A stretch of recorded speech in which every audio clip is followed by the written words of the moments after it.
Okay, what's up everybody? I'm doing a fragrance review, an unboxing of Nautica Voyage. We'll see if it lives up to the hype. For those of you who don't know, Nautica Voyage is probably one of the most popular men's cheapies in the world. You can find it at pretty much any discount store, any sort of fragrance website.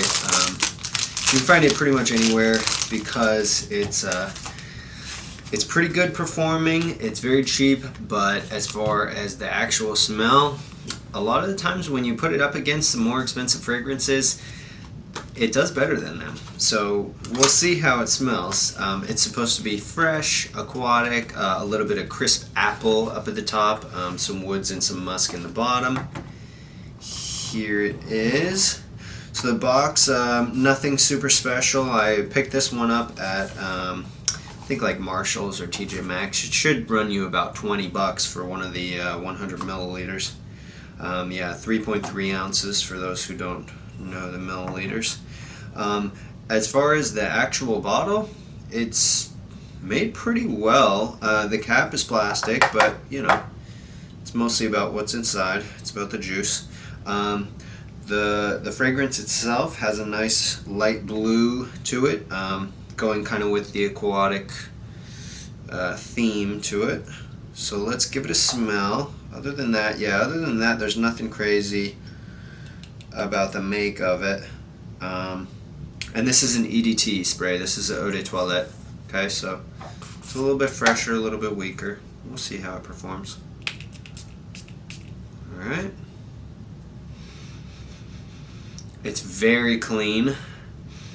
You can definitely get that little bit of apple, a lot of cologne in it, right? That I remember from my other video I was telling you guys about cologne. It's that fragrance ingredient that was created originally in 1951 for food enhancement of flavor. It gives kind of that watermelon, watery, rindy, fresh, green, aquatic effect to most of the aquatic fragrances you're going to smell these days.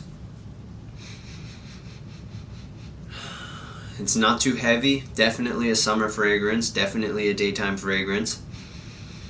It's very inoffensive. It's something that you can safely blind buy, which is what this was. This was a blind buy. But you can safely blind buy this.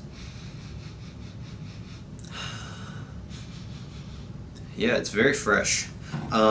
As far as performance, what I've heard and what I've seen online is that it's decent projection, decent sillage, and longevity is also decent. So it's nothing crazy. It's not going to be a bomb. It's not going to, really get people, noticing you from far away. But it's very safe. It's very fresh. It's very clean.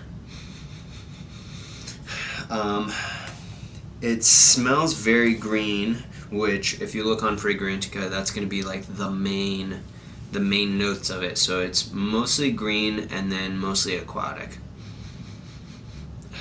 And for $19, I mean, this is probably an 8.5 to a 9 out of 10. I would definitely recommend it. And it's a pretty safe blind buy. Let's see how it smells on skin. Okay. Now off of skin, it's not really leaping off toward me, but it's very decent. If you smelled the original Nautica original, it's very similar to that. Maybe a little bit sharper at the beginning because of the apple. But other than that, there's nothing too crazy about it. Nothing too strong. The performance isn't amazing. But the smell itself is very pleasant. So what's sad is you see a lot of videos where people will compare Nautica Voyage versus a much more expensive fragrance, upwards of $100 for a 100 ml. And a lot of the time the Nautica Voyage wins when they're having just random people smell it out there. So that's kind of one of the things that you got to think about when you're getting into fragrances like I am, is sometimes, you got the best one out there. You got the Bleu de Chanel or whatever, and it's super nice and it's super fresh, but in the end, someone with an $18 bottle of Nautica Voyage might have a better smelling fragrance than you do. So something to think about for sure. But as far as this one, I would definitely recommend 9 out of 10. Thanks for watching, guys.